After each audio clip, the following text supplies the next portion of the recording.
আজকে আমি BIT salon থেকে জিজ্ঞেস করবো তাদের সেলুন থেকে আমি ফ্রিতে কোনো সার্ভিস নিতে পারি কিনা। গাইস, সবার প্রথমে আমি এইটা সেলুন ভাইবা ভিতরে প্রবেশ করতে গিয়ে দেখি এইটা মেয়েদের। যাই হোক, ওই বিষয় বাদ দেই, এবার সেলুনে যাই। ম্যানেজার কোথায়? এখানে আইসা শুনি ম্যানেজার নাকি বাড়িতে গেছে। ওইখানে গিয়ে কোনো ম্যানেজার পাই নাই, প্রথমত ম্যানেজার পাই নাই, তো কার সাথে কথা বলবো আর কি কথা বলবো। তো ওইখান থেকে আইসা পড়ছি, এখন অন্য ব্রাঞ্চে গিয়ে দেখা যাক কি হয়। সো ওইখান থেকে চলে গেলাম অন্য আরেকটি সেলুনে। এখানে আইসাও দেখি সেম অবস্থা। ভাই, বুঝলাম না কি হইতেছে। ম্যানেজার কই? এখানকার ম্যানেজার কই গেছে উনি নাকি বলতে পারতেছে না, তো এখান থেকেও চলে যাইতে হয়েছে। গাইস, এখানে আইসা কোনো ম্যানেজার পাইলাম না, ওইখানে কোনো ম্যানেজার পাই নাই, এখানে কোনো ম্যানেজার পাই নাই। তো এখন অন্য আরেকটা দেখা যাক ব্রাঞ্চে গিয়ে পাই কিনা। অন্য আরেক জায়গায় নরসিংদী সরকারি কলেজের ওইখানে নাকি কই যেন আরেকটা সেলুন ছিল, কিন্তু অনেক খোঁজাখুঁজি করার পরেও আমি তা পাইনি। আর গাইস, এখানে মনে করেন না আমি চশমা কিনতে আইছি, আমি শুধু এমনিতেই একটু ভাব নিতে আইছি। তো আবার অনেকক্ষণ পর প্রথম যেই সেলুনে গিয়েছিলাম ওইখানে আবার ব্যাগ যাই, আর অবশেষে এইবার ম্যানেজার পাই। আসসালামু আলাইকুম, ভালো আছেন?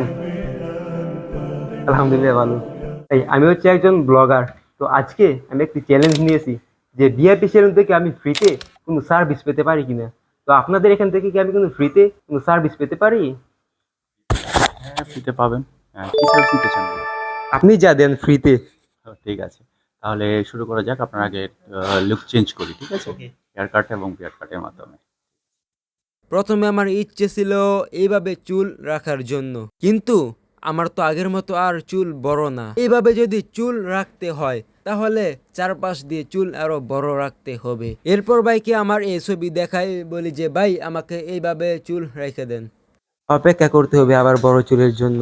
সো গাইস, আমার চুল কিন্তু কেচকেচ করা শুরু হয়ে গিয়েছে। এখানকার ভাই আমার চুলগুলো খুবই যত্ন সহকারে কেচকেচ করতেছিল।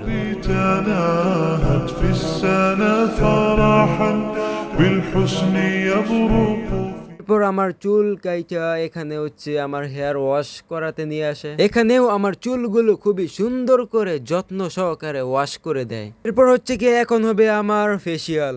এখানে আমার ফেসিয়াল করার সময় আমার মুখের মধ্যে অনেক রকমের ক্রিম আরো হ্যানত্যান অনেক কিছুই দিয়েছিল, এগুলোর নাম আমি জানি না, শুধু দেখতে থাকেন। আর ভাই খুবই যত্ন সহকারে আমার ফেসিয়াল করতেছিল, কিন্তু এর পরেও চোখের ভিতরে মনে হয় কিছু চলে গেছিল। চোখের ভিতরে যাওয়ার পরে কি হয়েছিল এখন দেখতে থাকেন আমার ফাইনাল লুক।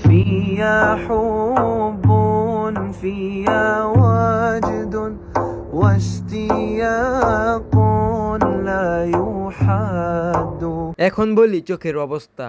ওই সময় আমার চোখের মধ্যে খুবই জ্বালাপোড়া করতেছিল। ক্যামেরার মধ্যে হয়তো দেখা যাইতেছে না, কিন্তু আমার চোখ ওই সময় লাল হয়ে গিয়েছিল। যাই হোক, কিছুক্ষণ পরেই আবার আমার চোখ ভালো হয়ে যায়, আলহামদুলিল্লাহ। জ্বালাপোড়া বন্ধ হয়ে যায়, আলহামদুলিল্লাহ। ওকে ভাই, ধন্যবাদ আপনাকে। আমাকে সার্ভিস নিয়ে আপনাদের কেমন লাগলো একটু অনুভূতি জানতে চাচ্ছি আর কি। অনুভূতি বলতে অনেক ভালো, যদিও হাই লেভেলের যদি ভালো বলি তাহলে মিথ্যে হবে। তেমন অনেক খারাপ হয়েছে তেমন না, বেশ ভালো হয়েছে।